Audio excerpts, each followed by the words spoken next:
الحكاية بتبدأ مع بنت صغيرة اسمها ميريندا، عندها 17 سنة وشغالة في ماكدونالدز، وصوتها كان شغال في الخلفية كده بتحكي لنا حكايتها. بنعرف إن والدها اسمه تشارلي وموجود في مصحة نفسية، وشارلي ده شغال ملحن، أما مامتها فانفصلت عن أبوها فبالتالي ملهاش دور كبير في حياتها. المهم ميريندا في يوم من الأيام بتروح لوالدها عند المستشفى علشان تستقبله وتروحوا البيت لأنه اتكتب له على خروج، وأثناء ما كانوا مروحين بالعربية شارلي بيقول لميريندا إنه سمع في الأخبار إن في صينيين بيجوا على الشواطئ بتاعتهم وهم مش لابسين هدوم، لأنهم بيجوا عن طريق الهجرة غير الشرعية عن طريق البحر، فبالتالي بييجوا عوم علشان كده مش لابسين هدوم وبيبقوا حاطين هدومهم في اكياس بلاستيك. على كل حال يعني الكلام ده خلى ميريندا قلقت اكتر من تشارلي، وقالت هو ايه؟ هو الراجل ده ما اتعالجش جوه المستشفى ولا ايه؟ هو ايه الكلام الغريب اللي بيقوله ده؟ مال انا بالصينيين العريانين دول؟ المهم يعني بتاخد شارلي بعد كده بيروحوا البيت، وهناك شارلي بيبص على الآلة الموسيقية اللي كان بيلحن عليها، وبنعرف ان شارلي كان في فرقة موسيقية وكانوا كلهم بيعزفوا مع بعض لغاية ما شارلي دخل المستشفى، بس شارلي ما كانش حابب يرجع تاني للتلحين، فاخد الآلة الموسيقية دي وشالها تحت السلم وبيعيش حياته بقى بيعوز في البيت فسادا. لان ميريندا تاني يوم لما بتصحى الصبح وهي رايحه الشغل بتلاقي الحوض مليان كميه مواعين كتيره قوي، وعاوز اقول لك ان المواعين دي عقده ميريندا، ما بتحبش المواعين. في نفس الوقت ده من الناحيه التانيه بيجي لتشارلي صديق قديم ليه من الفرقه الموسيقيه بتاعته، واحد اسمه بيبر، كان جاي لشارلي علشان يسلم عليه وفي نفس الوقت علشان يعزف معاه شويه موسيقى كده علشان يفتكروا شويه ذكريات، ولكن شارلي قال لبيبر ان هو خلاص قفل الباب ده مش هيعزف تاني. وفي الوقت ده شارلي بيتفاجئ ببنته رايحه الشغل، قال لها ايه ده وانت شغاله؟ انت مش المفروض تروح المدرسه ولا ايه؟ انت لسه صغيره يا بنتي. ميريندا قالت له تصدق انت صح، بس انا عاوز الفت نظرك يعني انك انت كنت في المستشفى وماما سابتنا وهاجرت وانا كنت عايشه لوحدي وكان لازم اصرف على نفسي، ده اللي خلاني طلعت من المدرسه واشتغلت علشان اقدر اصرف على نفسي، وسابته بعد كده علشان تمشي. شارلي قال لها طيب بقول لك ايه، معلش انا عايز اطلب منك طلب، ممكن بكره توصليني للمكان هعمل فيه انترفيو علشان هشتغل؟ ميريندا قالت له ايه ده بجد انت ناوي تشتغل؟ طيب يا سيدي ماشي بكره هوصلك. وفي الوقت ده ميريندا بتركب عربيتها واثناء ما كانت رايحه الشغل بتحكي لنا برضه شويه تاني من قصه حياتها، مفادها يعني انها كافحت كتير اثناء ما كانت عايشه لوحدها من غير باباها ومامتها، وان العربيه اللي معاها دي اعظم انجازاتها. المهم ميريندا بتروح الشغل وبتخلص وبترجع البيت، برضه بتلاقي في الحوض كميه مواعين كبيره جدا، فبتطفي نور المطبخ تاني وبتطلع تنام كانها ما شافتش اي حاجه. وتاني يوم بتاخد شارلي علشان توصله للمكان اللي هيعمل فيه الانترفيو، فشارلي بيسيبها وبينزل وبيقول لها استنيني، وبنلاقيه كده ماسك خريطه عمال يرسم عليها خطوط علشان يمشي عليها علشان يعرف المكان اللي المفروض يروحه.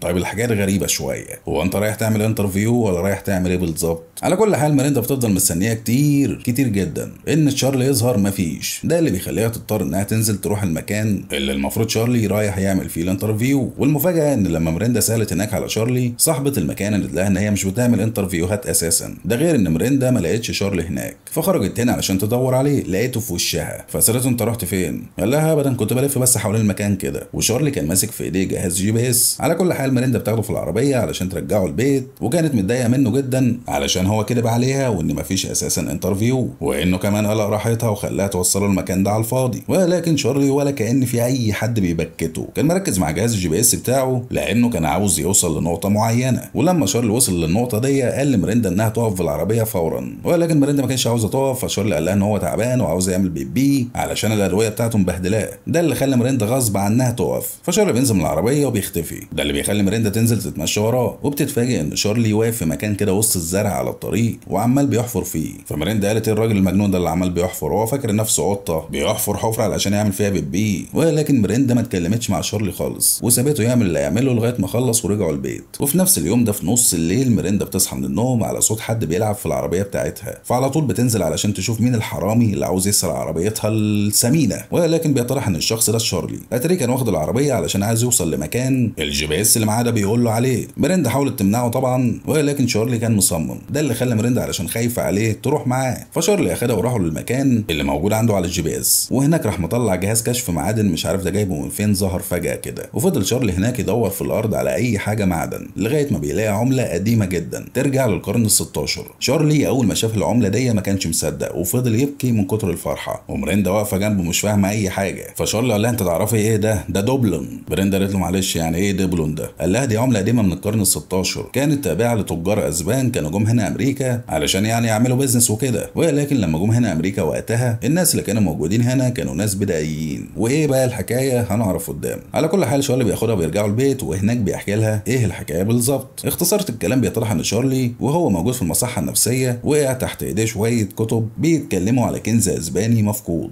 ومفقود فين؟ في الولايه اللي هم عايشين فيها ديه. والكنز ده كان بتاع حد اسمه الاب توريس. وبنعرف ان الاب توريس ده كان جايب بعثه اسبانيه هنا علشان زي ما قلنا يعمل شويه بيزنس. ولكن اتفاجئ بان الناس الموجوده في المكان ده بدائيين وقتها يعني. والناس زي هجمت البعثه الاسبانيه. ده اللي خلى الاب توريس واللي معاه يهربوا من الناس زي ويروحوا الكهف امن علشان يخبوا فيه الذهب اللي كان معاهم وقتها لغايه ما يشوفوا هيعملوا ايه او تجي لهم المساعده ايا كان يعني. والذهب اللي كان معاهم ده كان عباره عن عملات شبيهه للعمله اللي لقاها شارلي. وبيتضح ان العمله اللي لقاها شارلي دي مصنوعه من الذهب 24 قيراط. على كل حال شارلي بيقول لميريندا ان الذهب اللي البعثه بتاعه الاب توريس خبوه جوه الكهف وقتها ما طلعش تاني من ساعتها. ده غير كمان ان في ناس كتير دورت على الكنز ده وما لقيتوش لغايه دلوقتي. ولكن ميريندا في الوقت ده ما صدقتش ابوها وافتكرت ان هو علشان مجنون اخترع الحوار ده في دماغه وصدقه وسابته وقامت علشان تنام لان بكره وراها شغل. بس برضه شارلي ما سابهاش وطلع واتكلم معاها وقال لها انا عاوزك بس تقري الكتاب ده علشان خاطري اقريه. كمان اداها العمله اللي لقوها. شارلي قال لها العمله دي بتاعتك وسابها بعد كده ونزل. فميريندا يعني تنفيذا لرغبه ابوها فضلت تقرا في الكتاب. وتاني يوم الصبح ميريندا قبل ما تروح الشغل بتدردش شويه مع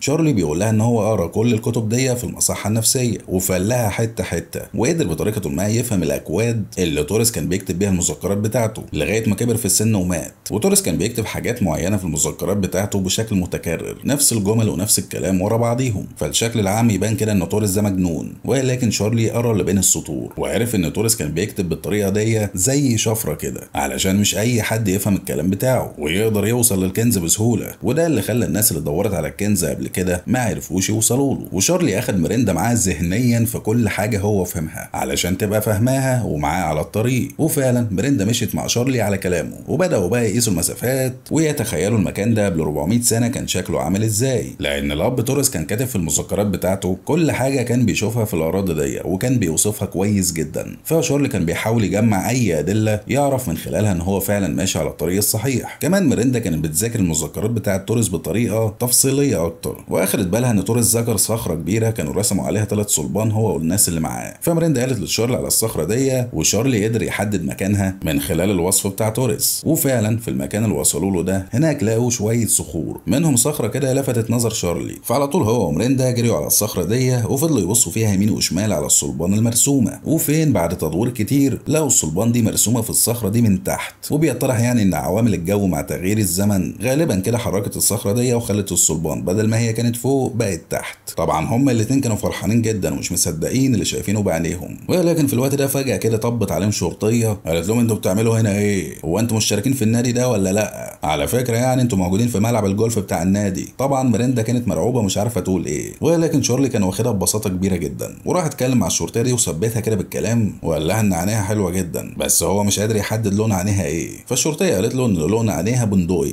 او فزوي مش متاكد. شارلي قال لها جميل جدا وراح مطلع ورقه وكاتب فيها رقم تليفونه وساب الورقه دي على الكبوت بتاع العربيه وسحب نفسه ومشي من غير ما يقول للشرطيه هو كان بيعمل ايه هنا ولا فهمها اي حاجه. وميريندا ما كانتش مصدقه اللي ابوها عمله مستغربه ومبسوطه في نفس الوقت. على كل حال هما الاتنين بيكملوا في المشوار بتاعهم وشارلي راح مكبر الموضوع وموسعه قوي لدرجه ان هو جاب حفار علشان يحفر بيه في مكان معين محطوط في المذكرات بتاعه توريس. وفعلا بعد حفر كتير شارلي بيلاقي اجزاء من اواني فخاريه كانوا بيملوا فيها الميه لان المكان اللي هم فيه ده من 400 سنه كان موجود فيه نهر. ولكن مع السنين يعني بنوا سد فحولوا مجرى النهر ده فبالتالي المكان ده ما بقاش فيه نهر. والاب توريس في مذكراته كان بيقول ان المكان ده فعلا كان فيه نهر فمعنى كده انهم ماشيين صح. وراحوا بعد كده للنقطه الاخيره اللي المفروض موجود فيها الكهف اللي جواه الذهب. والاحداثيات اخدتهم فين؟ جوه مول تجاري كبير جدا. بكل بساطه كده شارلي دخل جوه ومعاه بنته ميريندا وفضلوا يعملوا القياسات جوه المول كأن المول ده بتاع ابوهم. وبعد قياسات كتير وتنفيذ للموظفين اللي جوه اللي كانوا بيسالوهم انتوا عاوزين ايه وبتعملوا ايه هنا وبروده متناهيه من شارلي قدروا في الاخر يحددوا المكان اللي موجود فيه الكهف. وبيطرح ان الكهف ده موجود فعلا تحت المول. فشارلي عمل اكس ورجع كل حاجه مكانها واخدوا بعضهم ومشيوا هما الاثنين. ولكن هما خارجين ميريندا شافت غساله اطباق كده عجبتها جدا بما انها يعني عودتها المواعين فالغساله دي بالنسبه لها كانت الخلاص. فشارلي بيجي لها جنبها كده بيقول لها انا مش عارف ايه لازمتها الغسالات دي مالها يعني الطريقه التقليديه نغسل اطباقنا بايدينا خلاص يعني الكسل وصل للدرجه دي. على كل حال بيروحوا البيت وتاني يوم الصبح ميريندا لما بتصحى بتبص من الشباك كده من فوق بتلاقي الشرطيه اياها دي جت لابوها البيت ومقضيانها يعني. فميريندا بتنزل بتتكلم مع ابوها وبتعرف من كلامه يعني انه باع العربيه بتاعتها، وده علشان يغطي تكاليف البحث بتاعه عن الكنز. فطبعا الكلام ده ضايق ميريندا جدا، لان العربيه دي غاليه عليها قوي، علشان زي ما قلنا يعني العربيه دي اعظم انجازاتها. وقالت لشارلي فوق بقى، مفيش حاجه اسمها كنز، انا كنت بعمل كل ده معاك علشان اخدك على قد عقلك، انما في الاساس يا شارلي مفيش كنز. وتقدر تقول لي كده انت عملت ايه في حياتك نجحت فيه؟ لا جواز نجحت فيه، ولا تلحين نجحت فيه، ولا حتى علاقتك بيا نجحت فيها. انت ليه مش بتكمل اي حاجه للاخر وتنجح فيها زي الناس الطبيعيه؟ ممكن سيادتك تنزل وتعيش معانا على ارض الواقع وتشتغل كده وتصرف على البيت، بدل ما انا اللي شغال وبصرف على البيت وبدفع الفواتير، وجاي انت في الاخر تبيع العربيه بتاعتي. وقالت له بعد كده انها مضطره تنزل بدري النهارده علشان تروح تلحق الاتوبيس اللي يوصلها للشغل، لان العربيه اللي كانت مريحاها هو باعها. طبعا الكلام ده اثر في شارلي جدا جدا جدا، وحس بالذنب اتجاه ميريندا. ده غير كمان انه حس ان هو غير مسؤول اتجاه بنته. ففي اليوم ده بالليل شارلي بيطلع الاله الموسيقيه بتاعته وبيعزف عليها لاخر مره، وبيفتكر لما كان بيعزف على الاله دي وهو صغير، وكمان بيفتكر بنته وهي صغيره. وبعدها في اليوم ده في نص الليل كده بنته بترجع من الشغل وبتبص كده مش بتلاقي الاله الموسيقيه بتاعت ابوها موجوده، وبتعرف ان ابوها باعها علشان يرجع لها العربيه بتاعتها. فده خلى ميريندا استغربت جدا، لان دايما شارلي كان بيقول لها ان هو مستعد يبيع امه ولا يبيع الاله دي، فانه يعمل كده علشان يرجع لها العربيه بتاعتها ده معناه ان شارلي ندم جدا على اللي هو عمله. فعلى طول ميريندا راحت تكلم شارلي فلقيته نايم، راحت مصحياه وقالت له انت ليه عملت كده؟ انا عارفه ان الاله دي غاليه عندك. شارلي قال لها الواحد لازم يبقى عارف هو امتى يستسلم، وانا زي ما قلت لك يعني ما كنتش ناوي استخدم الاله دي مره تانية. فميريندا قالت له لا ما تستسلمش. شارلي قال لها خلاص انا بعتهم. ميريندا قالت له انا ما اقصدش التلحين، انا اقصد انك ما تستسلمش في بحثك عن الكنز. فشارلي بيفرح جدا ان ميريندا هتساعده في الموضوع ده، واضطروا انهم يعملوا خطه علشان يدخلوا المول ده بشكل امن. ميريندا مبدئيا سابت شغلها القديم وراحت واشتغلت في المول ده، وهناك طبعا ميريندا كانت بتدرس كل حاجه جوه المول، كمان الاشخاص اللي شغالين في المول، ومين يا هل ترى اللي معاه المفاتيح بتاعه البيبان اللي هم محتاجين يفتحوها علشان يدخلوا المول بعد كده لوحدهم. وبتعرف ان المفاتيح دي موجوده مع نائب المدير. فميريندا بتروح تتكلم معاه وبتتصاحب عليه، ونائب المدير ده بيعزمها على حفله عاملها عنده في البيت تابعه للشركه. فميريندا تاني يوم بتروح الحفله دي، وهناك بتتصاحب على مرات نائب المدير. فهم الاتنين بيدخلوا جوه البيت، وهناك ميريندا بتسهيها كده وبتاخد المفتاح اللي هي عاوزاه من الميداليه بتاعه نائب المدير. ولما بترجع البيت بتلاقي بيبر صديق شارلي موجود معاه في البيت، وبيطرح ان شارلي حكى له على كل حاجه. كمان بيطرح ان بيبر ده كان شغال في شركه اجهزه انذار، فبالتالي بيقدر يعطل اجهزه الانذار، واللي منهم جهاز الانذار اللي موجود في المول. على كل حال بيرتبوا ظروفهم، وبعد يومين بيروحوا للمول ده بالليل بعد ما بيقفل.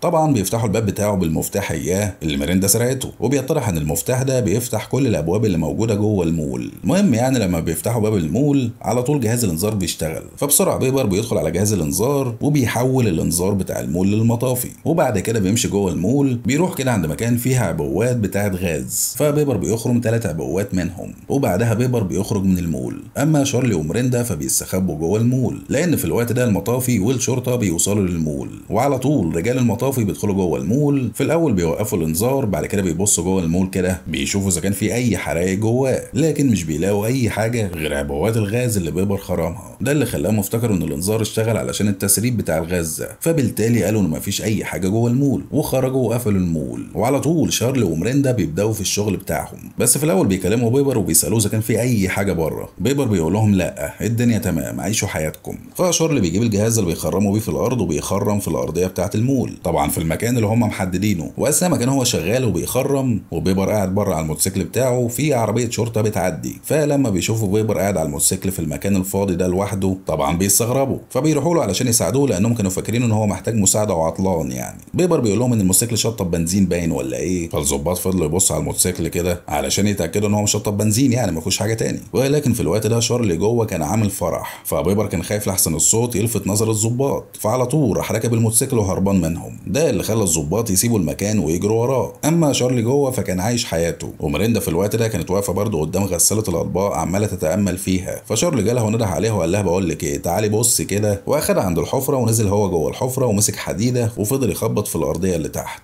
وصوت الحاجه اللي كان بيخبط عليها شارلي كان غريب شويه، زي ما يكون كانه بيخبط على صندوق خشب، ولكن بعد التخبيط الجامد منه بيتضح ان تحتيهم ميه. فميريندا قالت ايه ده؟ هو انت كسرت مواسير الصرف ولا ايه؟ ايه الريحه المعفنه دي؟ شارلي قال لها لا دي مش مواسير الصرف، ده يا ستي النهر اللي كان بيقول عليه الاب توريس موجود وبيمشي تحت الارض. وعلى طول شارلي راح مطلع من المول اللي هو فيه ده بدله غطس واسطوانه اكسجين وربط نفسه بحبل وجهز نفسه علشان ينزل في النهر، ولكن ميريندا كانت رافضه ان هو ينزل وقالت له ان معظم الناس اللي بتنزل في اماكن زي كده بتموت، لكن شارلي كان مصر انه ينزل. قال لها انا مش بعد كل اللي عملته ده هاجي عند الحته دي واقف يعني، وراح نازل في الميه. في نفس الوقت على الجانب التاني بيبر بيتقبض عليه، وشوف يا اخي الغباوه، ميريندا في الوقت ده كانت بتكلمه على اللاسلكي، فالظباط اللي قبضوا على بيبر سمعوا اللاسلكي وادركوا في الوقت ده ان في ناس موجوده جوه المول بتسرق حاجه. وعلى الجانب التاني شارلي تحت بيوصل اخيرا للكهف، وجوه الكهف ده بيلاقي صناديق خشب قديمه جدا، بس لما حاول يوصل لها علشان يفتحها الحبل اللي هو كان مربوط بيه ده كان مشدود على اخره، فشارلي كان بيشد في الحبل علشان يوصل للصناديق. في الوقت ده ميريندا فكرت ان هو بيشد الحبل علشان هي تشده، فميريندا بقت تشد في الحبل وشارلي تحت كان بيشد في الحبل، لغايه ما شارلي شد عليها شده جامده في الاخر كده خلاها خبطت في الرفوف فاغمى عليها. المهم شارلي بياخد اللي يقدر يشيله وبيخرج تاني للحفره، بيلاقي ميريندا مغمى عليها وفي نفس الوقت بيلمح الشرطه داخله المول، فعلى طول شارلي بيشيل ميريندا وبيدخل بيها في غرفه من الغرف اللي موجوده جوه المول. وهناك ميريندا لما بتفوق شارلي بيقول لها ان في ذهب كتير جدا تحت، وان اللي طلعه من تحت ده يا دوبك حاجه بسيطه جدا، واداها ورقه كده كاتب فيها شويه حاجات وقال لها ان هو هينزل تاني. كمان شارلي كتف ميريندا علشان يبان ان هو كان خاطفها، وده علشان يبعد عنها اي شبهه جنائيه. كمان شارلي قبل ما يمشي شكر ميريندا جدا على وقفتها جنبه واعتذر لها على تقصيره معاها وعلى الالم اللي تسببه ليها. وطبعا اثناء ده كله ميريندا كانت رافضه اللي شارلي بيعمله، ولكن شارلي كان برضه مكمل في اللي هو بيعمله وساب ميريندا وخرج. في الاول شارلي حول كل الذهب اللي خرجه من تحت وحطه في مكان معين جوه المول، بعدها لبس اسطوانه الاكسجين وجري بسرعه من الشرطه اللي كانت شافته ونط في الحفره تاني. ولكن بالغلط كده من حظ شارلي المنيل بيجي ضابط شرطه من الضباط رجله بتخبط في الحجاره اللي شارلي كان طلعها من الحفره لما كان بيحفر، فبتنزل تاني جوه الحفره والحفره بتتقفل على شارلي وشارلي بيتحبس تحت. وللاسف الضباط فوق ما كانوش عارفين ان شارلي محبوس تحت، وميريندا كانت سامعه من الاوضه كل اللي بيحصل بره وكانت عماله بتبكي. طيب سيادتك صرخي ولا اعملي اي حاجه، الحقي يا ابوك اللي بيفطس ده. واليوم ده بيعدي وبنسمع ميريندا بعد كده بتتكلم في الخلفيه بتقول لنا انهم لما حققوا معاها في الليله دي وسالوها هو ليه شارلي نط في الحفره دي، ميريندا قالت لهم ان هو ده المكان اللي شارلي كان عاوز يروحه، ده المكان اللي كان نفسه يروحه دايما. وقالت كمان انها كلمت نفسها بعد كده وقالت لنفسها ان شارلي لو ما كانش كتفها كانت هتنط وراه في الحفره. المهم يعني بعدها بكام يوم ميريندا بتروح المول ده مره تانيه، هناك لقيتهم ردموا الحفره دي مره تانيه ورجعوا الارضيه زي الاول. وفي الوقت ده ميريندا بتفتح الورقه اللي ابوها اداها لها قبل ما يسيبها ويمشي، بيتضح ان الورقه دي فيها السيريال نمبر بتاعت غساله الاطباق اللي موجوده في المول اللي ميريندا على طول بتسرح فيها دي. على كل حال ميريندا بتشتري غساله الاطباق دي، فالعمال بيلفوها لها لفه هدايا كده بيحطها لها في الشنطه، وميريندا بتسوق عربيتها وبتوصل لغايه الشط،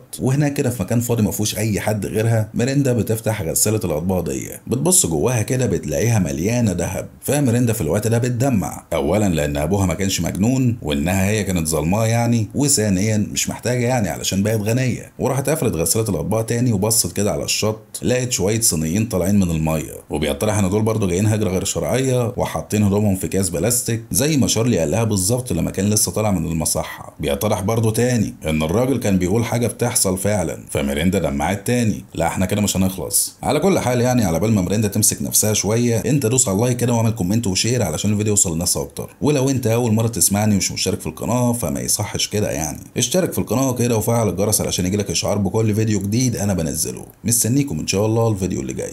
سامي زوزو.